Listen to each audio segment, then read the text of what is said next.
Syedon alun setelah FIFA membatalkan Indonesia menjadi tuan rumah Piala Dunia U20, indikasi penunjukan Argentina sebagai tuan rumah Piala Dunia 2022 menggantikan Indonesia menguat dalam beberapa waktu terakhir.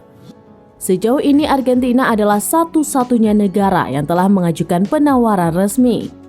Biro FIFA akan memutuskan apakah menerima proposal itu atau tidak dalam 2 atau 3 hari ke depan dengan turnamen dijadwalkan dimulai pada 20 Mei 2023 mendatang.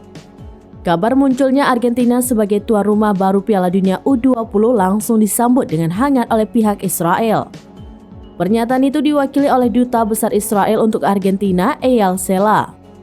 Gianni Infantino, Presiden FIFA, mengatakan selain Argentina, ada pula negara lain telah mengumumkan minatnya yang disebut-sebut sebagai kandidat tuan rumah.